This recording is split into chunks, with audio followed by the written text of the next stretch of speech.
Hi friends! இன்னைக்கு tiffin sambar recipe பார்க்கலாம். அதுக்கு ஒரு 1/4 கப் துவரம்பருப்பு, 1/4 கப் பாசிப்பருப்பு நல்லா கழுவிட்டு, ஒரு ஒரு பச்சை மிளகாய், 4 பல் பூண்டு, 4 மிளகு, கொஞ்சமா மஞ்சத்தூள் இதெல்லாம் போட்டு ஒரு 4 விசில் வச்சு எடுத்துக்கலாம். ஒரு கடாயில எண்ணெய் சேர்த்துட்டு, கடுகு, சீரகம் போட்டு தாளிச்சிடுங்க. அது கூட வெங்காயம் போட்டு நல்லா வதக்கிடுங்க.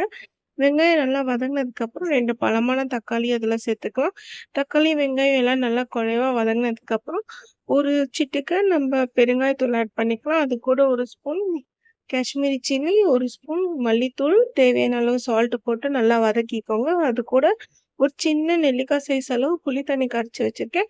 புளி தண்ணிய சேர்த்துட்டு, இந்த பருப்பு தண்ணியும் அதோட ஆட் பண்ணிக்கோங்க. தேவையான அளவு தண்ணி சேர்த்து நல்லா சாம்பார கொதிக்க விடுங்க. சாம்பார் நல்லா கொதிக்கும்போது 2 ஸ்பூன் சாம்பார் தூள் அதில போட்டுருங்க. கடைசியா நல்லா கொதி வர டைம்ல கொஞ்சமா வெல்லத்த ஆட் பண்ணி கொத்தமல்லி தூவி ஸ்டவ் ஆஃப் பண்ணிடுங்க.